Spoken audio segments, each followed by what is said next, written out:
s'agit de la Maserati Ghibli Hybrid 2022, et c'est la première incursion du constructeur automobile de luxe italien dans le monde de l'électrification. Dans un monde où les Allemands et plus particulièrement son unique rival japonais, alias Lexus, ont déjà fait des hybrides ou même proposé des véhicules entièrement électriques. Extérieur. Commençons par clarifier une chose. Bien qu'il soit badgé et commercialisé comme un hybride, ce Ghibli ne peut pas fonctionner à n'importe quelle distance en mode électrique pur. C'est parce qu'il s'agit en fait d'un hybride doux avec un générateur de démarrage intégré, ICE, de 48 volts.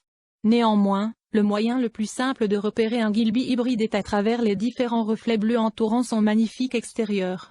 Son capot long et ses proportions de pont arrière court ne ressemblent à rien dans son segment. En fait, tout au long du week-end où cela ne s'est jamais produit pendant mon temps avec ses concurrents tels que la BMW série 5, et cela témoigne de l'occasion de voir une Maserati. S'il y a un reproche que j'ai avec cette voiture, ce serait ses phares au xénon HID. Bien qu'elles aient l'air bien conçues, les LED à matrice adaptative en option auraient fourni une meilleure apparence ainsi qu'un éclairage adaptatif plus sophistiqué la nuit.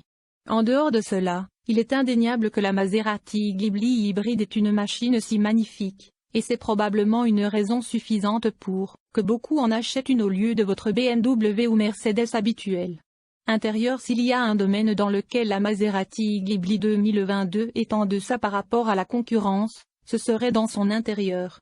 Les matériaux utilisés sont excellents, c'est indéniable, même si vous considérez que les manettes et les interrupteurs d'essuie-glace proviennent d'une Dodge ou d'une Jeep, Maserati fait partie de Stellantis, après tout.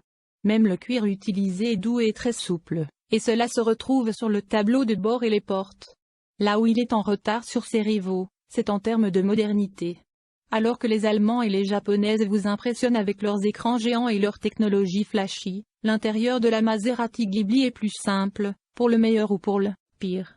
Il n'y a pas de jauge numérique à proprement parler, seulement un écran multi-information flanqué de 2 jauges analogiques, quoique magnifiques, et un nouveau système d'infodivertissement de 10,1 pouces connecté à un système audio Harman Kardon.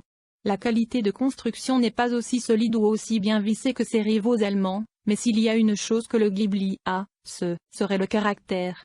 Le Ghibli a de belles touches comme le badge trident qui est gravé sur les appuis-têtes ou l'horloge analogique qui sera toujours une touche de design soignée pour les gens comme nous qui apprécient une belle montre.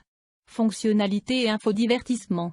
Comme mentionné, la Maserati Ghibli hybride est livrée avec un système d'infodivertissement de 10,1 pouces qui fonctionne en fait sur une version repensée d'Android Automotive de Google. Ceci est complètement différent d'Android Auto, qui est une fonction de mise en miroir de smartphones comme Apple CarPlay, qui sont tous deux équipés dans le Ghibli. Au lieu de cela, le système d'exploitation de l'écran tactile est fabriqué par Google, ce qui signifie qu'il fonctionne de manière fluide et réactive.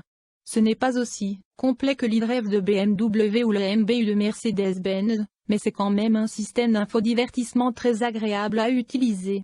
Les graphismes sont nets et l'écran a une très haute résolution. Même en plein soleil, l'écran ne s'efface jamais. De plus, la disposition est à peu près similaire à l'U-Connect que l'on trouve dans d'autres véhicules Stellantis, ce qui signifie que les menus sont disposés de manière logique. Il y a aussi un contrôleur de style BMW iDrive au milieu, mais il est difficile à utiliser pour que nous ne prenions pas la peine d'interagir avec lui. Espace et praticité. L'espace pour les passagers arrière est également un autre domaine où la Maserati Ghibli est en deçà. Ce n'est pas exactement à l'étroit, mais pour un véhicule de 4,9 mètres de long, son espace aux places arrière n'est pas différent d'une BMW série 3. Pire encore, le siège du milieu est totalement à l'étroit, même selon les normes des berlines de luxe compactes. Au moins, vous obtenez des ports de charge, des bouches d'aération et un accoudoir central arrière pour ceux qui sont assis à l'arrière. Et puis en se déplaçant vers le coffre, la Ghibli offre 500 litres d'espace, ce qui est correct pour une berline de luxe de taille moyenne. Pour relativiser, la BMW série 5 propose 30 litres de plus. Oh, et il faut noter que le coffre devient assez chaud, donc si vous prévoyez d'utiliser le Ghibli pour l'épicerie, attendez-vous à ce que vos aliments surgelés dégelant sur le chemin du retour. Expérience de conduite. Comme mentionné, la Maserati est un véritable hybride. Il s'agit plutôt d'un hybride léger qui n'utilise que le moteur électrique pour l'assistance. Couplé à un IS de 48 volts, sa puissance totale est de 330 chevaux à 5750 tours par minute et 450 Nm de couple à 4000 tours par minute. C'est bon pour un temps de 0 à 100 km/h de seulement 5,7 secondes et une vitesse de pointe de 255 km/h. Sur la route ouverte, le groupe motopropulseur semble assez linéaire pour un moteur turbo de petite cylindrée. La puissance est délivrée en douceur, et tout est acheminé vers les roues arrière via une boîte automatique à 8 vitesses fabriquée par ZF.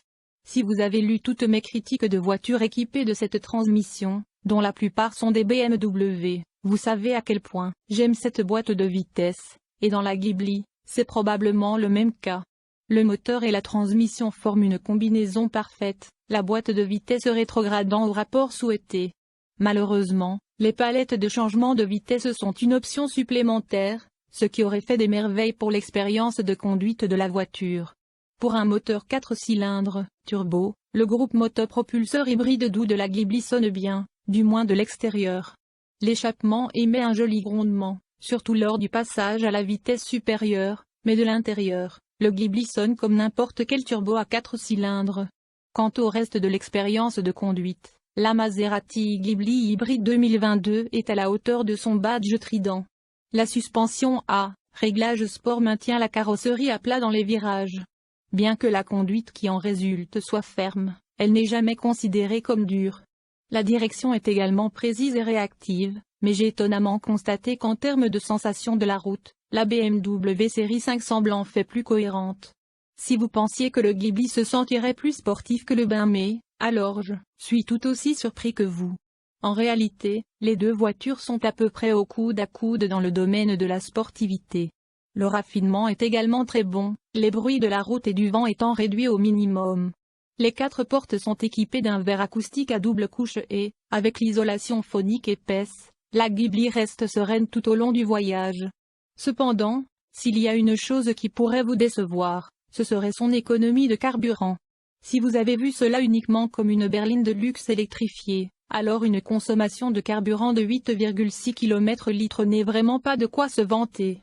D'un autre côté, si l'on considère les performances et la vitesse offerte par le Ghibli hybride, ce n'est en fait pas si mal. D'ailleurs, un Mazda CX-9 atteint des chiffres plus ou moins similaires, mais ces SUV n'offrent pas le même niveau de performance que cette voiture. Verdict: Maserati a essayé de se faire un nom et d'augmenter ses ventes pour rivaliser avec les 3 grands Allemands tels que BMW, Audi et Mercedes, mais malheureusement, ils n'ont même jamais réussi à atteindre la moitié de ce que vendent ces marques. Dans un an, avec la Maserati Ghibli Hybrid 2022, elle ne gagnera toujours pas en termes de chiffre de vente absolu. Sur la seule base de mesures objectives, les Allemands éclipsent clairement cette beauté italienne. Vu sous cet angle, le Ghibli n'est certainement pas pour tout le monde. Il